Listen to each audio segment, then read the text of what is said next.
Honorable Papa Tahirou Sarr, vous avez la parole. Honorable Oulimata Sidibé se prépare.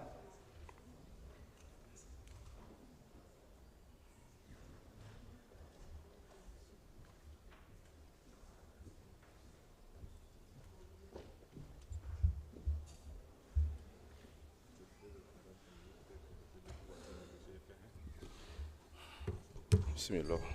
Assalamu alaikum wa rahmatullahi wa barakatuh. Monsieur le ministre, Madame la secrétaire.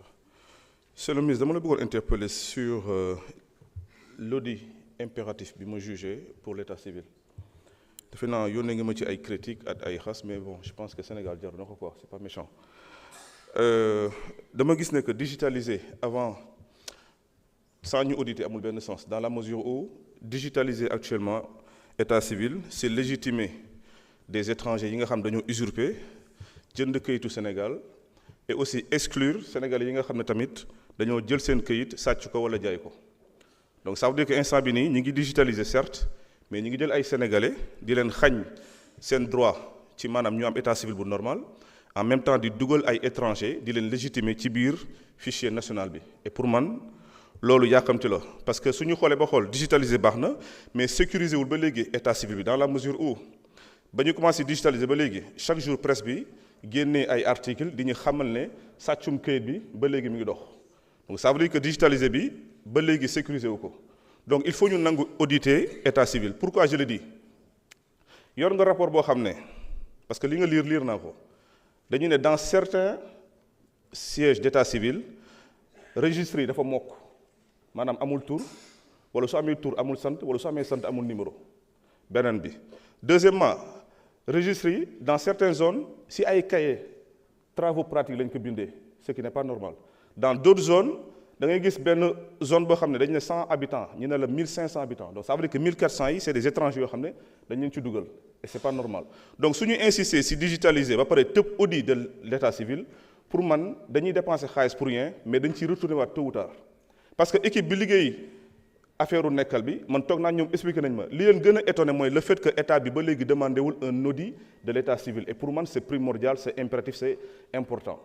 fi may jeexale mooy suñu foncier bi suñu suuf bi ñu ngi koy jaay ay étranger ba ay étranger di ko jaay soo demee ci réseaux sociaux yi ay étranger ñooy toog dina la ay dañuy jaay suuf di ko jaay ay communauté soo demee Paris wala Angleterre nga gis ay pas maliens ay pas guinéens di jaay suufu Sénégal ci ay tontine ci ay groupe WhatsApp. Et moi je dis que suufu Sénégal pour Sénégalais la il faut que état bi am fulla at fayda ne carrément suuf bi dañ koy tere léegi étranger yi dañ koy tere jaay étranger yi suufu Sénégal pour Sénégalais la suuf bi ñu mu gën a yitteel te mu gën a nekk solo si ñoom mooy policier bi gendarme bi douanier bi militaire bi enseignant bi médecin bi agent eaux et forêts bi douanier bi sapeur bi. Pourquoi je le dis parce que dëkk dafa am lu ñuy wax maanaam pilier de la nation te ñooñu ma lim ñooy pilier de la nation ñoom ñoo ëpp farata ci suuf bi. li si des nag ñu mën a ñàkk liggéey ko jëndal ko seen bopp loolu moo taxoon nekk samay kàddu et j'espère que dinañ mën a juboo ci audit état civil bi xuloon nañ ci nag ba tàyyi mais c'est pas méchant sama mbanga sarak la mais je préfère ñu waxante dëgg audit bi c'est essentiel c'est important monsieur le ministre merci beaucoup. Merci beaucoup honorable Papa Tahirou Sarr. Honorable Oulimata, Madame la Présidente Oulimata Sidibé, vous avez la parole. Antia Dieng se prépare. Merci beaucoup président. Monsieur le ministre maa ngi lay nuyu ak say collaborateurs notre 166e député ñu ngi lay nuyu chers collègues nuyu naa leen. Monsieur le ministre ñu lay gërëm di la sant ci sa programme bu am solo bi nga andi muy modernisation des villes religieuses. Ci kaw loolu ma lay remercier waa Ziguinchor yëpp kontaan nañ ndax benn doléance bi nga xam ne yàggoon naa ko wax muy la construction de la grande mosquée de Santhiaba bu Ziguinchor muy Chérif Mohamed El Bachir Aïdara vraiment bi nga ko jëlee en compte kontaan naa si monsieur le ministre di ñaan yàlla yan na nga ko yeggale parce que yàgg na amuñu ku ñu ko defaral doléance bi yàgg la tey bi nga ñëwee nga jël ko boole ko ci sa programme bi dama la ciy gërëm di la ci sant di wax aussi di la gërëm aussi si bi nga jëlee en compte aussi l'église d'Enampor bu Ziguinchor aussi ñu ngi la ciy gërëm di la ci sant waaye di ñaan ci sa prochaine programmation nga dugal ñu ci yii may bëgg a lim nii mooy la grande mosquée de Taïba bu Moustapha Silla ak bu ñuy wax Binako Chérif ak bu nga xam ne la grande mosquée de Bandina Thierno ñooñu ay cités religieuses dañuy accueillir des pèlerins chaque année mais ils n'ont pas les moyens boobu ba léegi ñu ngi def ay construction mais mënul fexe ba yegg c'est des infrastructures. beneen bi may ñëw heureusement que le directeur SNHLM mu ngi fi monsieur le ministre mooy le quartier des HLM Néma bu Ziguinchor. quartier HLM Néma dañ ko créé le 18 mars 1959 mu am benn titre foncier bi numéro bi 59 425 monsieur le ministre mu am benn histoire mooy HLM Néma mais dañu boole woon ak quartier bu ñuy wax Grand Dakar bu sës ak ñoom mais ñu dem un beau jour ñu jékki-jékki génnee plaque numéro yi numéro chaque maison ñu génnee ko changé ko def fa beneen numéro yeneen numéro sans pour autant que ñu aviser ñu toog ak waa quartier HLM Néma pour waxtaan ak ñoom mais lu ci gën a doy waar mooy quartier bu ñu dem yóbbul fu ñu reversé mooy le quartier de Camp Saoudi bu may wax quartier Camp Saoudi boobu HLM def na ko 4 fois ou 5 fois quartier bi c'est non loti quartier Camp Saoudi ba ma lay wax c'est non loti quartier boobu dañ ko créé woon ni parce que y avait xeexu Guinée-Bissau bi mu am ñi nga xam ne dañoo daw si ñëw amuñu fu ñu leen di caser ñu jël leen teg leen foofu c'est même dans l'espace de l'ASECNA donc tey ñun ñu yóbbu ñu HLM Néma yóbbu leen foofu déjà bu ñuy defar résidence c'est des problèmes parce que dañuy bañ ñu ne HLM Néma mais ce qui est encore lan moo ñu gën a naqari mooy suñu numéro Sénélec facture Sénélec courant et tout Sonatel HLM Néma moo fa nekk ñu xam ne que loolu injustice la j'ai la cartographie ak li nga xam ne moom mooy l'état des droits réels lépp ngi nii dinaa la ko soumettre tout à l'heure monsieur le ministre cartographie bi ñu dem dox pour jël cartographie bu ñu soumettre amul sax HLM Néma dañ ko fa génne mais loolu problème la loolu injustice la monsieur le ministre dama lay jox dossier bi personnellement nga ñu xam lan moo tax ñu génnee HLM Néma si biir cartographie bi ñu jël ñu reversé ñu beneen quartier bi nga xam ne moo gën a ndaw HLM Néma def na ko 4 fois te quartier non-loti la ñu ne loolu c'est injuste donc ñun monsieur le ministre dañ lay ñaan pour loolu dañoo bëgg ñun ñu autonome HLM Néma am délégué de quartier comme tout le monde donc yooyu laa la problème yooyu laa la bëggoon soumettre di leen gërëm di leen sant merci beaucoup. Merci beaucoup honorable Oulimata Sidibé. Honorable Anthié Dieng, vous avez la parole. Mamadou Lamine Thiam se prépare.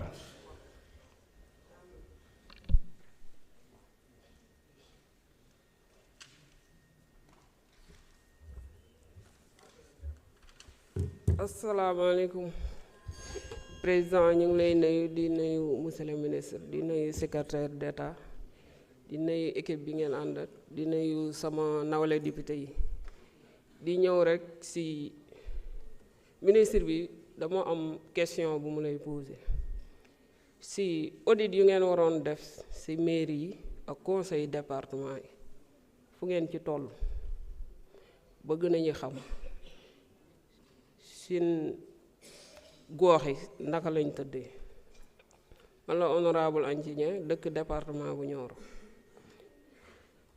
moo ñëwaat ci beneen question état bi dafa am projet yu mu teg ay ANIDA yépp muy wàcc ci seen àll bi léegi nag bëgg nañu xam ndax seen maam yi dañu amoon ay suuf ak seen bàyyi ñu ko di soxla ay këyit te loolu population monde rural bi dañ ci am ay jafe-jafe daal bëgg nañ ngeen taxaw ci loolu bëgg nañ tam ngeen waxaat ñu yenn maire yi courant état moo koy defal wala mairie moo koy defal bëgg nañ ci xam ci loolu ndax tam mënuñuy gis état bi di liggéey benn liggéey ñu ànd seeg ñenn autorités yi ngeen fa teg ñu wane ne maire yi ñoo ko def maire mooy defar làmp walla maire loolu bëgg nañ ci xam dara yéeme na daal waaw jàkk yi ngay tabax ak jumaa yi ñun dañu am kii diine yoo xam ne bari ci département bi soo demee ci mbiri daara lu fa nekk ëpp na 1,000 daara ndax département bi defe naa Nioro moom kilifa diine yi yu fa gane àdduna defe naa ñoo wër Sénégal kon war nañuy am taxawaay ci ñoom ndax am na ñu fa nekk Daaru Salaam Daaru Kaba Touba Saloum Porokhane Taïba Niassène nga dem ba Daaru Xuddoos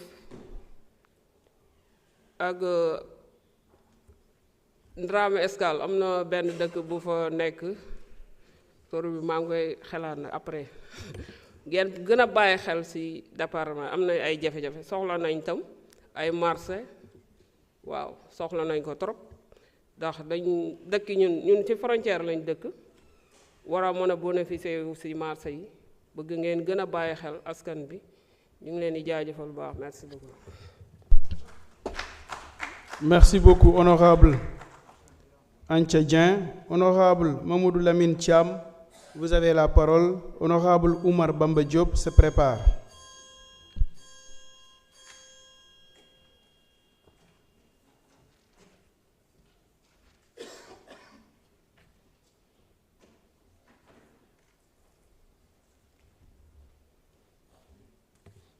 Merci, Monsieur le Président. Assalamu alaikum.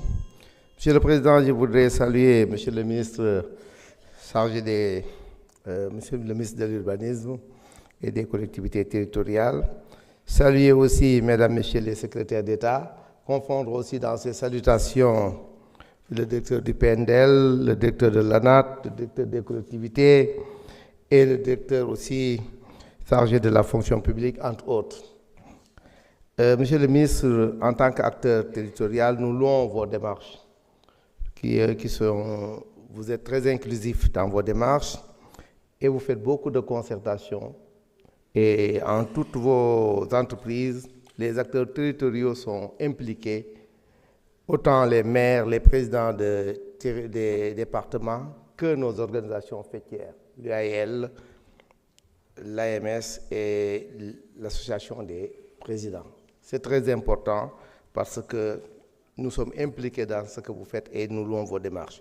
Monsieur le ministre, je vous avais interpellé sur les 100 000 logements. Vous nous avez parlé de l'audit qui est en cours. Mais je voudrais savoir seulement qu'est-ce qui sera retenu pour les déjà attributaires. Parce qu'au niveau de Kébémer, on avait déjà lancé la première tranche et certains citoyens avaient été déjà attributaires et des clés même ont été données symboliquement. Je voudrais savoir qu'est-ce qui va advenir d'eux. Deuxième chose, les limites de nos territoires. Monsieur le ministre, je vous ai écrit pour vous inviter et vous demander de nous appuyer parce que nous sommes en train de fêter nos 100 ans. Alors, donc, c'est des vieilles communes qui sont en train d'étouffer. Nous étouffons. Les mairies et les collectivités locales qui sont nos voisines viennent jusqu'à nos portes même pour faire les lotissements. Nos limites sont confuses et nos territoires étouffent. L'ANAT était venu nous voir il y a 3 ans, 5 ans. Nous avions exprimé nos besoins en termes d'expansion, mais jusqu'ici, on n'a encore rien vu de conséquent. Monsieur le ministre, la fonction publique locale, un de nos collègues en a parlé. Nous avons tenu une réunion régionale avec le directeur il y a 15 jours. Il a vu l'intérêt que l'ensemble des élus locaux ont porté à cela. Aujourd'hui, on est en train de nous transférer des problèmes. L'État a signé avec les personnels des collectivités. On nous demande de les payer. On n'a pas de quoi leur donner. Je pense qu'il faudrait donc qu'au niveau central, qu'on prenne des décisions rapides. Sinon, comme un collègue l'a dit tout de suite, il y aura beaucoup de problèmes et il ne faudrait pas qu'on en arrive encore à ce que les collectivités locales